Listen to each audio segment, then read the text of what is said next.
की शादी काफी कम उम्र में एक बड़े बिजनेसमैन से हो गई थी, मगर शादी के कुछ ही साल बाद उनके कुछ दुश्मनों ने उन्हें गोली मार दी थी, जिसके बाद पूनम और कृतिका एकदम अकेले हो गए थे।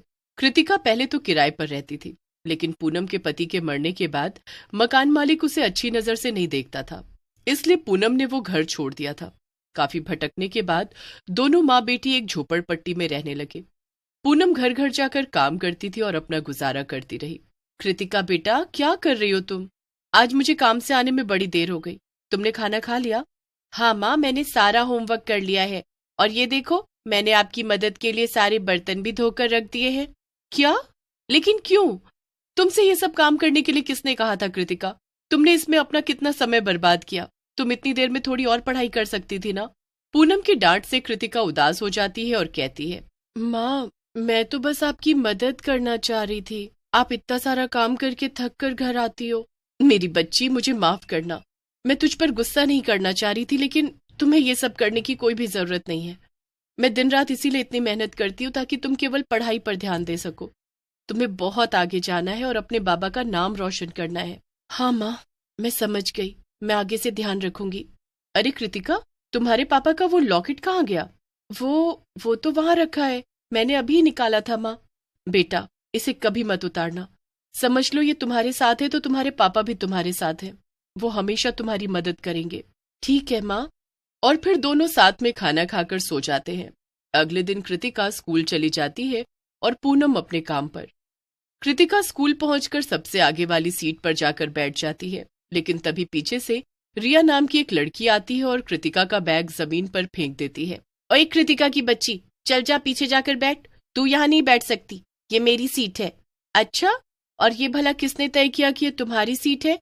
मुझसे जुबान मत लड़ा, जा यहाँ से। मैं शहर के सबसे बड़े व्यापारी की बेटी हूँ, इस नाते मैं ही फर्स्ट सीट पर बैठूंगी। और तेरी माँ घर घर जाकर काम करती है, इसलिए तू लास्ट सीट पर बैठेगी। रिया कृतिका से लड़ ही रही थी कि तभी एक और लड़की, जिसका नाम काजल था, वो भी आकर रिया का साथ देने लगी। हाँ हाँ रिया, बिल्कुल ठीक कह रही हो तुम। ये हमारे साथ एक ही क्लास में पढ़ रही है, यही कम है क्या जो अब हम सब इसे सबसे आगे भी बिठाएं? अच्छा, तो ऐसी बात है। तुम लोगों को शायद थोड़ी गलतफहमी हो गई है कि तुमने मुझे इस स्कूल में दाखिला दे रखा है। मुझे इस स्कूल में अपनी पढ़ाई की वजह से स्कॉलरशिप मिली थी, और मेरी माँ हर महीने नियम से पूरी फीस भरती है, इसलिए मैं यहाँ पढ़ रही हूँ। और तो और हर साल मैं क्लास में फर्स्ट पे आती हूँ, तो उस हिसाब से तो मुझे हर रोज फर्स्ट सीट पर ही बैठना चाहिए। और तुम दोनों तो पास भी बहुत मुश्किल से होती हो। कृतिका का मुंह तोड़ जवाब सुनकर पूरी क्लास रिया और काजल पर हंसने लगी और दोनों अपने अपमान में जलकर राख हो गई। लेकिन इससे पहले कि वो कुछ करती या कहती, टीचर क्लास में आ गई। काजल, इस कृतिका की बच्ची ने पूरी क्लास के सामने हमारी बड़ी बेइज्जती की है। हम इसे ऐसे माफ नहीं करेंगे। हाँ हाँ रिया, तुम बताओ इसे कैसे सबक सिखाना है। मैं तैयार हूँ। तुम्हें पता है ना कि जिस पार्क में हम सब शाम को खेलने जाते हैं, वहां पास में ही एक भूतिया पीसीओ है जो कि सालों से बंद पड़ा है। हाँ तो बस देखती जाओ। मैं इस कृतिका को ऐसा सबक सिखाऊंगी कि ये दोबारा हमसे जबान लड़ाना तो दूर, आंखें मिलाने में भी डरेगी। स्कूल खत्म हो जाता है और कृतिका घर जा रही होती है। तभी रिया और काजल भागते हुए उसके पास आती हैं और उससे कहती हैं, हमें माफ कर दो कृतिका, हमसे भूल हो गई। हमें ऐसे तुम्हारा मजाक नहीं उड़ाना चाहिए था। हाँ कृतिका, सॉरी। ठीक है दोस्तों, कोई बात नहीं, ये सब तो होता रहता है। तुम्हें अपनी गलती का एहसास हो गया, बस काफी है। अब सब भूल जाओ। नहीं नहीं, ऐसे काम नहीं चलेगा। एक काम करो, तुम अब से हमारे साथ खेलने आना, उस बड़े पार्क के पास। क्या? सच में? लेकिन तुम लोगों ने तो पहले कभी मुझे अपने साथ खेलने नहीं दिया। हाँ, लेकिन अब हमें अपनी गलती का एहसास हो गया है ना, इसलिए अब हम तुम्हें अपने साथ जरूर खिलाएंगे। तुम बस शाम को समय से आ जाना। ठीक है, मैं जरूर आऊंगी। इसके बाद सब अपने अपने घर चले जाते हैं। शाम को कृतिका रिया और बाकी बच्चों के साथ खेलने लगती है। काफी देर तक वो सब साथ में खेलते हैं। तभी काजल रिया के पास जाकर कहती है, ये सब और कितनी देर चलेगा रिया? क्या तुमने इसे अपने साथ यहाँ खेलने के लिए बुलाया है? मुझे तो इसे देखकर बहुत गुस्सा आ रहा है। थोड़ा इंतजार करो काजल, खेल बस शुरू। तभी रिया कृतिका के पास जाती है और उससे कहती है, कृतिका, ये खेल तो बहुत हुआ, चलो अब कुछ और खेलते हैं जो कि इससे भी ज्यादा मजेदार है। अच्छा, कौन सा खेल? आओ चलो मेरे साथ चलो। फिर रिया, कृतिका और काजल तीनों भूतिया पीसीओ की तरफ चल पड़ते हैं। वहां पहुंचकर रिया कहती है, अब हम आंख मिचौली खेलेंगे। मैं तुम्हारी आंखों पर पट्टी बांध दूंगी और तुम्हें मुझे और काजल को ढूंढना होगा। वाह, इसमें तो बड़ा मजा आएगा। ठीक है। रिया कृतिका की आंखों पर पट्टी बांध देती है और फिर दोनों उसे जानबूझकर पीसीओ की तरफ ले जाते हैं।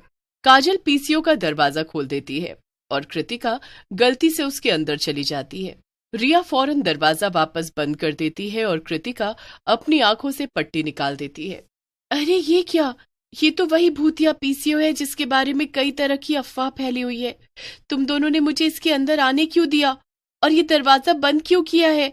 देखो देखो, ये मजाक अच्छा नहीं है। मुझे बाहर निकालो, बाहर निकालो मुझे। बड़ी जबान चल रही थी ना तेरी क्लास में।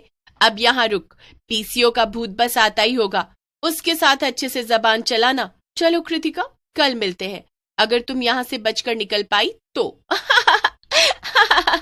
क्या? नहीं नहीं, वापस आओ, निकालो मुझे यहाँ से। नहीं। रिया और काजल कृतिका को वहीं छोड़कर चले जाते हैं। धीरे धीरे अंधेरा हो रहा था और कृतिका को बहुत डर लग रहा था। उसने भूतिया पीसीओ के बारे में कई कहानियां सुनी थी। लोग कहते थे कि पीसीओ के मालिक ने पीसीओ के अंदर ही अपनी जान दी थी और तब से उसकी आत्मा वहीं भटक रही है। मैं ये दरवाजा खोल भी नहीं पा रही हूँ और आसपास कोई नजर भी नहीं आ रहा है। अब क्या करूं? अंधेरा हो रहा है, मुझे डर लग रहा है। और माँ को भी मेरी कितनी फिक्र हो रही होगी। क्या करूं मैं अब? कृतिका काफी देर तक उसी पीसीओ में कैद रही और वहां से कोई भी नहीं गुजरा जो कि उसकी मदद कर सके। अब रात काफी हो चुकी थी और कृतिका डर के मारे कांप रही थी। तभी पीसीओ के अंदर जो फोन था उसकी घंटी बजी। ये क्या? ये कैसे हो सकता है? ये पीसीओ तो कब से बंद पड़ा है। यहाँ भला फोन कौन कर रहा है? कृतिका ने डरते डरते फोन उठाया और कांपती हुई आवाज में बोली, हेलो, कौन? मैं भूतिया पीसीओ का खूंखार भूत बोल रहा हूँ। कृतिका भूत की डरावनी आवाज सुनकर डर गई और उसके हाथ से फोन छूट गया। ये क्या?